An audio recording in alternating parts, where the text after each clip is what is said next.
OpenAI, Anthropic, and to some extent GEM are explicitly trying to build superintelligence to transform the world. And many of the leaders of these companies, many of the researchers at these companies, and then like hundreds of academics and so forth in AI have all signed a statement saying this could kill everyone. Um, and so we've got these like important facts that people need to understand. Like Yeah. these people are building superintelligence. What does that even look like, and how could that possibly result in killing us all? We've written this scenario depicting what that might look like. Um, it's actually like my best guess as to what the future will look like. Hey everyone, this is Tristan Harris. And this is Daniel Barquet. Welcome to your undivided attention. So a couple of months ago, AI researcher and futurist Daniel Kokotajlo and a team of experts at the AI Futures Project released a document online called AI 2027. And it's a work of speculative futurism that's forecasting two possible outcomes of the current AI arms race that we're in.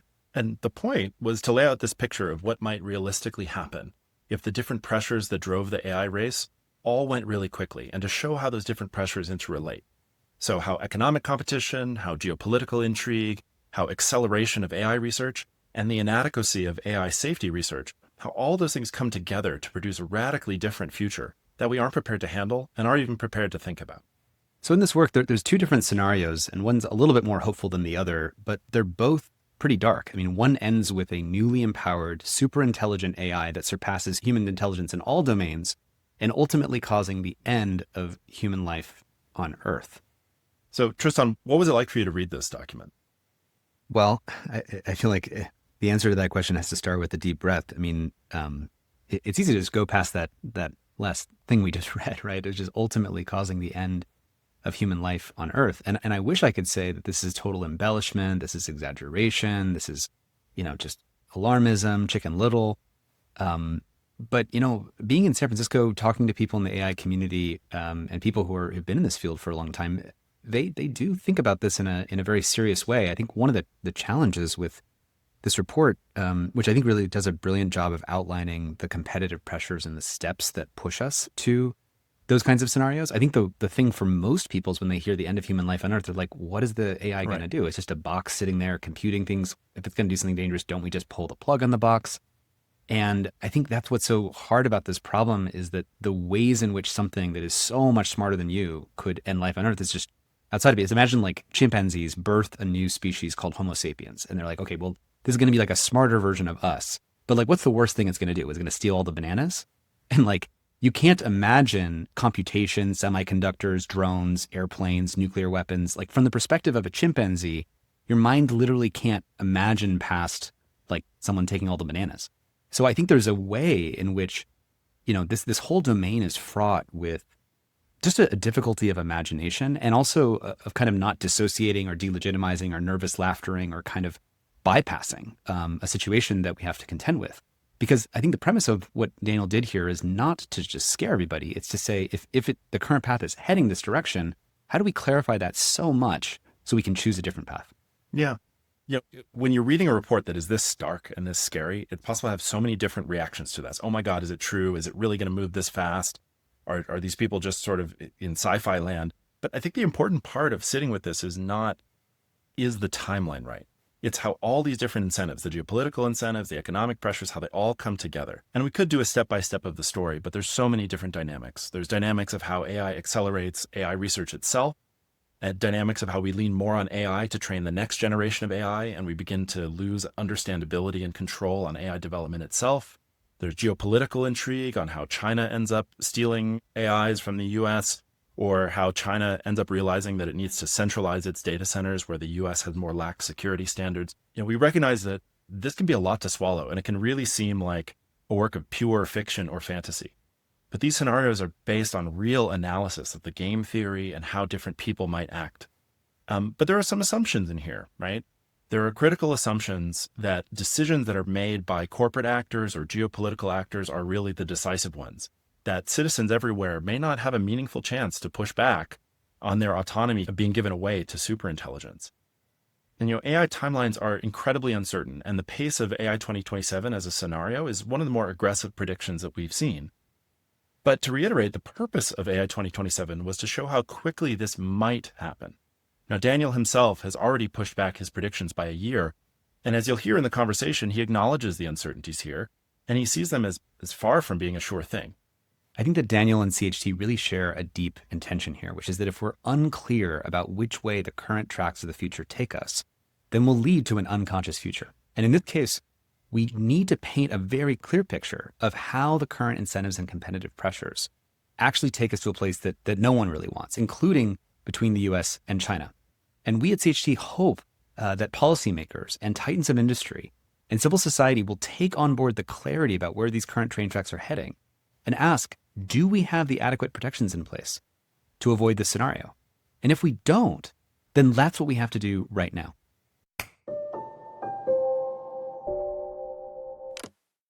Daniel, welcome to Your Undivided Attention. Thanks for having me. So just to get started, could you just let us know a little bit about who you are and your background? Prior to AI Futures, I was working at OpenAI doing a combination of forecasting, governance, and alignment research. Prior to OpenAI, I was at a series of small research nonprofits thinking about the future of AI. Prior to that, I was studying philosophy in grad school. I just want to say that when I first met you, Daniel, at a sort of a community of people who work on future AI issues and AI safety, you were working at OpenAI at the time, and I thought to myself, I think you even said, actually, when we met, because you said that basically, if things were to go off the rails, you would leave OpenAI, and you would basically do whatever would be necessary for this to go well for society and humanity. And I consider you to be someone of very deep integrity, because you ended up doing that, and you forfeited millions of dollars of stock options in order to warn the public about a year ago in a New York Times article. And I just wanted to let people know about that in your background, that you're not someone who's trying to get attention. You're someone who cares deeply about the future. Do you want to talk a little bit about that choice, by the way? Like, was that hard for you to leave? I don't think that I left because things had went off the rails so much as I left because it seemed like the rails that we were on were headed to a bad place. And in particular, I left because I thought that something like what's depicted in AI 2027 would happen. And that's just like basically the implicit and in some cases explicit plan of OpenAI, and also to some extent these other companies. And I think that's an incredibly dangerous plan. And so there was an official team at OpenAI whose job it was to handle that situation, and who had a couple years of lead time to start prepping for how they were going to handle that situation. And it was full of extremely smart, talented, hardworking people. But even then, I was like, this is just not the way, like, I don't think they're going to succeed, you know? I think that the intelligence explosion is going to happen too fast, and it will happen too soon before we have understood how these AIs think. And, you know, despite their good intentions and best efforts, the super alignment team is going to fail. And so rather than stay and try to help them, I made the somewhat risky decision to give up that opportunity to leave and then have the ability to speak more freely and do the research that I wanted to do. And that's what AI 2027 was, basically, was an attempt to predict what the future is going to be like by default, an attempt to sort of see where those rails are headed, and then to write it up in a way that's accessible so that lots of people can read it and see what's going on. Before we dive into AI 2027 itself, it's worth mentioning that in 2021, you did a sort of mini unofficial version of this, where you actually predicted a whole bunch of where we would be at in now and in 2026 with AI. And quite frankly, you were spot on with some of your predictions. You predicted in 2024, we'd reach sort of diminishing returns on just pure scaling with compute, and we'd have to look at models changing architectures, and that happened. You predicted we'd start to see some emerging misalignment, deception. That happened. You predicted we'd see the rise of entertaining chatbots and sort of companion bots as a primary use case, and that emerged as the top use case of AI this year. So what did you learn from that initial exercise? Well, it emboldened me to try again with AI 2027, right? So the world is blessed with a beautiful, vibrant, efficient market for predicting stock prices. But we don't have an efficient market for predicting other events of societal interest, for the most part. Presidential elections maybe are another category of something where there's like a relatively efficient market for predicting the outcomes of them. But for things like AGI timelines, there's not that many people thinking about this, and there's not really a way for them to make money off of it and that's probably part of why there's not that many people thinking about this. So it's a relatively small niche field. I think the main thing to do as forecasters, like when you're starting from zero, first thing you want to do is collect data and plot trend lines, and then extrapolate those trend lines. And so that's what a lot of people are doing, and that's a very important, like, foundational thing to be doing, and we've done a lot of that too at AI Futures Project. So like the trends of how much compute's available, the trends of how many problems can be solved, what other kinds of trends? Well, mostly trends like compute, revenue for the companies, maybe data of various kinds, and then most importantly, benchmark scores on all the benchmarks that you care about, right? So that's like the foundation of any good futurist forecast, is having all those trends and extrapolating them. Then you also maybe build models, and you try to think like, well, gee, if the AI start automating all the AI research, how fast will the AI research go? Let's try to like understand that. Let's try to make an economic model, for example, of data acceleration. We can, make various qualitative arguments about capability levels and so forth. That literature exists, but then because that literature is so small, I guess not that many people had thought to try putting it all together in the form of a scenario. Before, a few people had done some things sort of like this, and that was what I was inspired by. So I spent like 2 months writing this blog post, which was called What 2026 Looks Like, where I just worked things forward year by year. I was like, what do I think is going to happen next year? Okay, what about the year after that? What about the year after that? And of course, it becomes less and less likely. Every new claim that you add to the list lowers the overall probability of the conjunction being correct. But it's sort of like doing a simulated rollout, or like a simulation of the future. There's value in doing it at that level of detail and that level of comprehensiveness. I think you learn a lot by forcing yourself to think that concretely about things.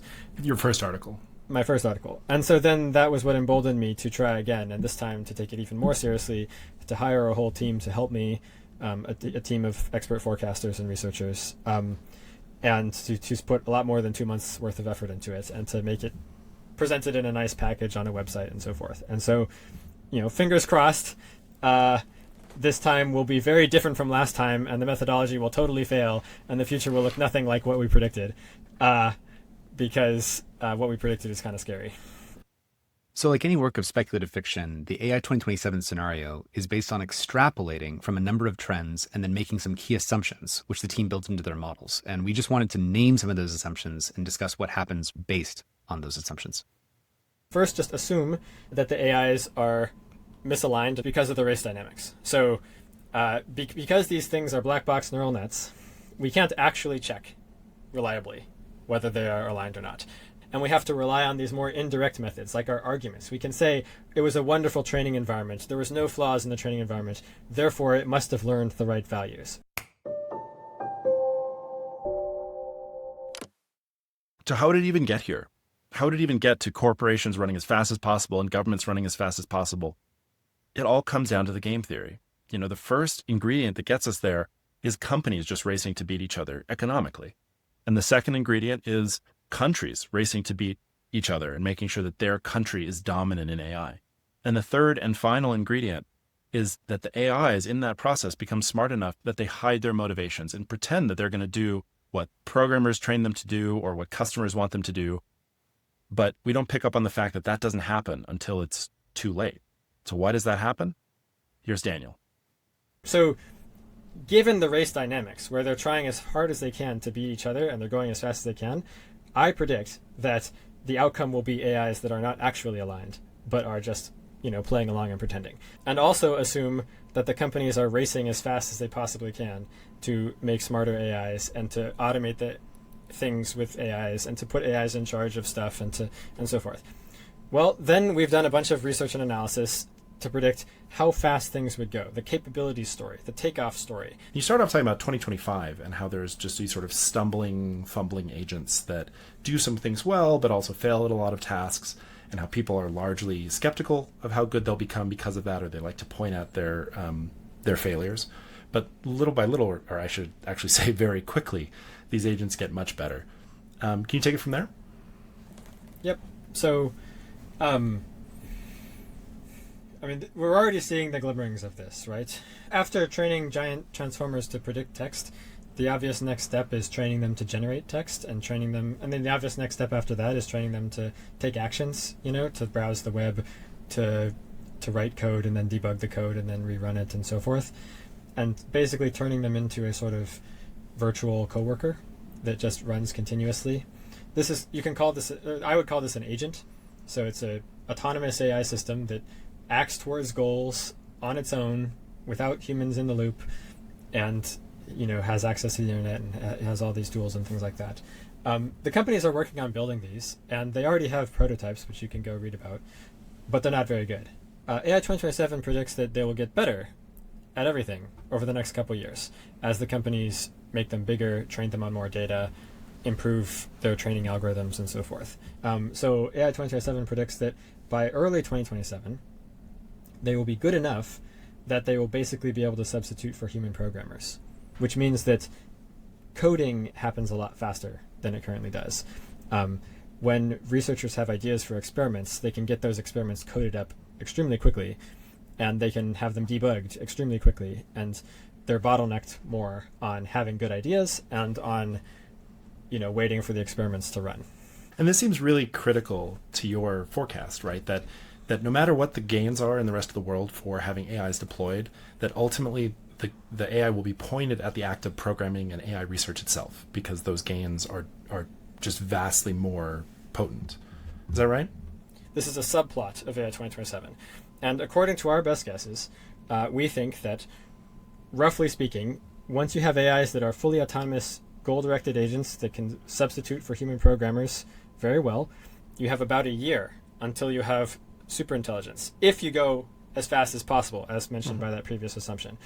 And then, once you've got the superintelligences, you have about a year before you have this crazily transformed economy with all sorts of new factories designed by superintelligences, run by superintelligences, producing robots that are run by superintelligences, producing more factories, etc. And this whole sort of robot economy that no longer depends on humans, and also is very militarily powerful, and has designed all sorts of new drones and new weapons and so forth.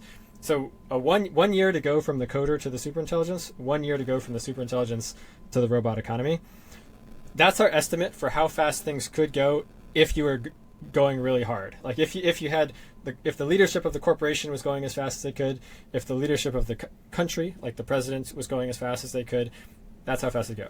So yeah, there's this question of like how much of their compute and other resources will the tech companies spend on using AI to accelerate AI R&D versus using AI to serve customers or to do other projects. And I forget what we say, but we actually have like a quantitative breakdown in 2027 about what fraction goes to what. And we're expecting that fraction to increase over time rather than decrease, because we think that strategically that's what makes sense. If your top priority is winning the race, then I think that's the breakdown you would do. Let's talk about that for a second. So it's like I'm Anthropic, and I can choose between scaling up my sales team and getting more enterprise sales, integrating AI, getting some revenue, proving that to investors, or I can put more of the resources directly into AI coding agents that massively accelerate my AI progress so that maybe I can ship, Claude 5 or something like that, signal that to investors, and be on a faster sort of ratchet of, not just an exponential curve, but a double exponential curve, AI that improves the pace and speed of AI. That's the trade-off that you're talking about here, right? Yeah, basically. So we have our estimates for how much faster overall pace of AI progress will go at these various capability milestones. Of course, we think it's not going to be discontinuous jumps. We think it's going to be continuous ramp up in capabilities, but it's helpful to name specific milestones for purposes of talking about them. So the superhuman coder milestone, early 2027, we're thinking something like a 5x boost to the speed of algorithmic progress, the speed of getting new useful ideas for how to train AIs and how to design them. And then partly because of that speed up, we think that by the middle of the year, they would have trained new AIs with additional skills that are able to do not just the coding, but all the other aspects of AI research as well. So choosing the experiments, analyzing the experiments, etc. So at that point, you've basically got a company within a company. You still have OpenBrain, the company, with all their human employees, but now they have something like 100,000 virtual AI employees that are all networked together, running experiments, sharing results with each other, etc. So we could have this acceleration of AI coding progress inside the lab, but to a regular person sitting outside who's just serving dinner to their family in Kansas, like nothing might be changing for them, right? And so there could be this sense of like, oh, well, I don't feel like AI is going much faster. I'm just a person here doing this. I'm a politician. I'm like, I'm hearing that there might be stuff speeding up inside of an AI lab, but I have zero felt sense in my own nervous system as I breathe the air and live my life that anything is really changing. And so it's important to name that because there might be this huge lag between the vast exponential sci-fi-like progress happening inside of this weird box called an AI company and the rest of the world. Yep, I think that's exactly right, and I think that's a big problem. It's part of why I want there to be more transparency. I feel like probably most ordinary people they'd be seeing, AI stuff increasingly talked about in the news over the course of 2027, and they'd see headlines about stuff, but their actual life wouldn't change. Basically, from the perspective of an ordinary person, things feel pretty normal up until all of a sudden the superintelligences are telling them on their cell phone what to do. So you described the first part where it's the progress that the AI labs can make is faster than anyone realizes because they can't see inside of it. What's the next step of the AI 2027 scenario after just the private advancement within the AI labs? There's a couple different subplots basically to be tracking. So there's the capability subplot, which is how good are the AIs getting at tasks. And that subplot basically goes, they can automate the coding in early 2027. In mid 2027, they can automate all the research. And by late 2027, they're super intelligent. But that's just one subplot. Another subplot is geopolitically what's going on. And the answer to that is in early 2027, the CCP steals the AI from OpenBrain so that they can have it too, so they can use it to accelerate their own research. And this causes a sort of soft nationalization / increased level of cooperation between the US government and OpenBrain. Which is what OpenBrain wanted all along. They now have the government as an ally, helping them to go faster and cut red tape and giving them sort of political cover for what they're doing. And all motivated by the desire to beat China, of course. So politically, that's sort of what's going on. Then there's the sort of alignment subplot, which is technically speaking, what are the goals and values that they are trying to put into the AIs, and is it working? And the answer is, no, it's not working. The AIs are not honest and not always obedient and don't have human values always at heart. We might want to explore that because that might just sound like science fiction to some people. Okay, so you're training the AIs and then they're not going to be honest. They're not going to be harmless. Why is that? Explain the mechanics of how alignment research currently works and why, even despite deep investments in that area, we're not on track for alignment. Yeah, great question. So I think that, funnily enough, science fiction was often over-optimistic about the technical situation. And in a lot of science fiction, humans are sort of directly programming goals into AIs. And then, chaos ensues when the humans didn't notice some of the unintended consequences of those goals. For example, they program HAL with, ensure mission success or whatever. And then HAL thinks, I have to kill these people in order to ensure mission success, right? So the situation in the real world is actually worse than that because we don't program anything into the AIs. They're giant neural nets. There is no sort of goal slot inside them that we can access and look and see what is their goal. Instead, they're just a big bag of artificial neurons. And what we do is we put that bag through training environments. And the training environments automatically update the weights of the neurons in ways that make them more likely to get high scores in the training environments. And then we hope that as a result of all of this, the goals and values that we wanted will sort of grow on the inside of the AIs and cause the AIs to have the virtues that we want them to have, such as honesty, right? But needless to say, this is a very unreliable and imperfect method of getting goals and values into an AI system. And empirically, it's not working that well. And the AIs are often saying things that are not just false, but that they know are false and that they know was not what they were supposed to say, But why would that happen exactly? Can you break that down? Because the goals, the values, the principles, the behaviors that cause the AI to score highest in the training environment are not necessarily the ones that you hoped they would end up with. There's already empirical evidence that that's at least possible. For like current AIs are smart enough to sometimes come up with this strategy and start executing on it. They're not very good at it, but they're only going to get better at everything every year. Yeah. Right. And so part of your argument is that as these systems, as you try to incentivize these systems to do the right thing, but you can only incentivize them to sort of nudge them in the right direction. They're going to find these ways, whether it's deception or sandbagging or p-hacking, they're going to find these ways of effectively cheating, right? Like humans end up doing sometimes. Except this time, if the model's smart enough, we may not be able to detect that they're doing that. And we may roll them out into society before we've realized that this is a problem. And Yes. so maybe you can go talk about how your scenario then picks that up and says, what will this do to society? So if they don't end up with the goals and values that you wanted them to have, then the question is, what goals and values do they end up with? And of course, we don't have a good answer to that question. Nobody does. This is a, bleeding edge new field that is extremely, it's much more like alchemy than science, basically. But in AI 2027, we depict the answer to that question being that the AIs end up with a bunch of sort of core motivations or drives that cause them to perform well in the diverse training environment they were given. And we say that those core motivations and drives are things like performing impressive intellectual feats, accomplishing lots of tasks quickly, getting high scores on various benchmarks and evals, producing work that is very impressive, things like that, right? We sort of imagine that that's the sort of core motivational system that they end up with, instead of, being nice to humans and always obeying humans and being always honest, or whatever it is that they were supposed to end up with, right? And the reason for this, of course, is that this set of motivations would cause them to perform better in training, and therefore would be reinforced. And why would it cause them to perform better in training? Well, because it allows them to take advantage of various opportunities to get higher score at the cost of being less honest, for example.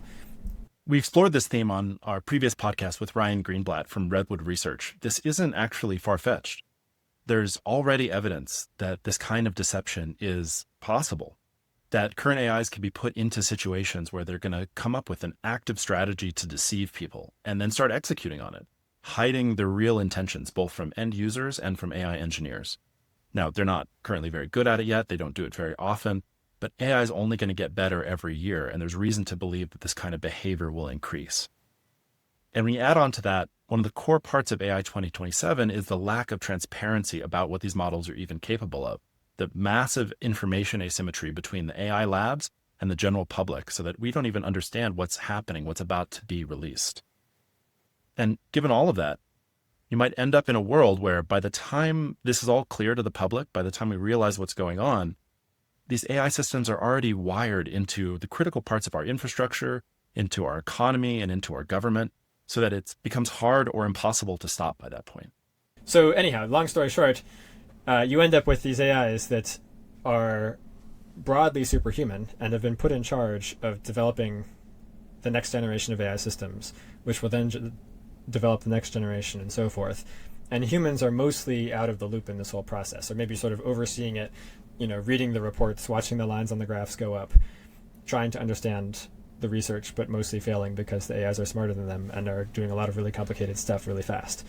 I was going to say, I think that's just an important point for people to get. It's like, we moved from a world where in 2015, OpenAI is like, a few hundred people who are all engineers building stuff. Humans are reviewing the code that the other humans at OpenAI wrote. And then they're reading the papers that other researchers at OpenAI wrote. And now you're moving to a world where more code is generated by machines than all the human researchers could ever even look at, because it's generating so much code so quickly. It's generating new algorithmic insights so quickly. It's generating new training data so quickly. It's running experiments that humans don't know how to interpret. And so we're moving into a more and more inscrutable phase of the AI development sort of process. And then if the AIs don't have the goals that we want them to have, then we're in trouble, because then they can make sure that the next generation of AIs also doesn't have the goals that we want them to have, but instead has the goals that they want them to have. For me, it's what's in AI 2027 is a really cogent unpicking of a bunch of different incentives: geopolitical incentives, corporate incentives, technical incentives around the way AI training works, and the failures of us imagining that we have it under control. And you weave those together, like whether AI 2027 as a scenario is the right scenario and is the scenario we're going to end up in, I think plenty of people can disagree, but it's an incredibly cogent exposition of a bunch of these different incentive pressures that we are all going to have to be pushing against, how those incentive pressures touch each other, how the geopolitical incentives touch the corporate incentives, touch the technical limitations, and making sure that we change those incentives to end up in a good future. And at the end of the day, those geopolitical dynamics, the competitive pressures on companies, this is all coming down to an arms race, like a recursive arms race, a race for which companies employ AI faster into the economy, a race between nations for who builds AGI before the other one, a race between the companies of who advances capabilities and uses that to raise more venture capital. And just to sort of say a through line of the prediction you're making is the centrality of the race dynamic that sort of runs through all of it. So we just want to speak to the reality for a moment that all of this is really hard to hear. And it's also hard to know how to hold this information. I mean, the power to determine these outcomes resides in just a handful of CEOs right now. And the future is still unwritten. But the whole point of AI 2027 is to show us what would happen if we don't take some actions now to shift the future in a different direction. So we asked Daniel what some of those actions might look like. So as part of your responses to this, what are the things that we most need that could avert the worst outcome in AI 2027? Well, there's a lot of stuff we need to do. My go-to answer is transparency for the short term. So I think in the longer term, right now, again, the AI systems are pretty weak. They're not that dangerous right now. In the future, when they're fully autonomous agents capable of automating the whole research project, that's when things are really serious, and we need to do significant action to regulate and make sure things go safe. But for now, the thing I would advocate for is transparency. So we need to have more requirements on these companies to be honest and disclose, what sort of capabilities their AI systems have, what their projections are for future AI systems capabilities, what goals and values they are attempting to train into the models, any evidence they have pertinent to whether their training is succeeding at getting those goals and values in, things like that, basically.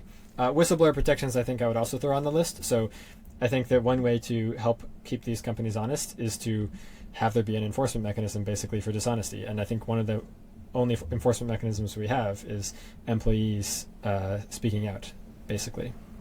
Currently, we're in a situation where companies can be basically lying to the public about where things are headed and the safety levels of their systems and, whether they've been upholding their own promises. And one of the only recourses we have is employees deciding that that's not okay and speaking out about it. Yeah, could you actually just say one more specific note on whistleblower protections? What are the mechanisms that are not available that should be available specifically? There's a couple different, one type of whistleblower protection is designed for holding companies accountable when they break their own promises or when they mislead the public. There's another type of thing which is about the technical safety case. So I think that we're going to be headed towards a situation where non-technical people will just be sort of completely out of their depth at trying to figure out whether the system is safe or not, because it's going to depend on these complicated arguments that only alignment researchers will know the terms in. So for example, previously I mentioned how there's this concern that the AIs might be smart and they might be just pretending to be aligned instead of actually aligned. That's called alignment faking. It's been studied in the literature for a couple years now. Various people have come up with possible counter strategies for dealing with that problem. And then there's various flaws in those counter strategies and various assumptions that are kind of weak. And so there's a literature challenging those assumptions. Ultimately, we're going to be in a situation where, the AI company is automating all their research and the president is asking them, is this a good idea? Are we sure we can trust the AIs? And the AI company is saying, yes, sir. We've dotted our I's and crossed our T's or whatever. And we are confident that these AIs are safe and aligned.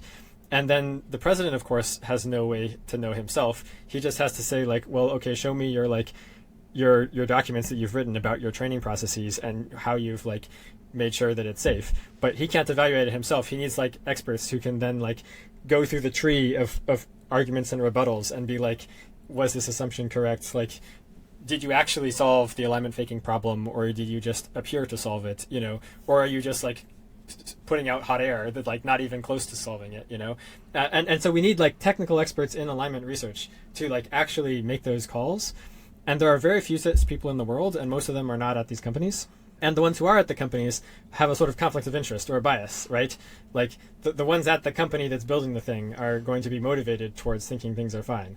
And so what I would like is to have a situation where people at the company can basically get outside help at evaluating this sort of thing. And they can be like, hey, my manager says this is fine and that I shouldn't worry about it, but I'm worried that our training technique is not working. I'm seeing some concerning signs, and I don't like how my manager is sort of like dismissing them.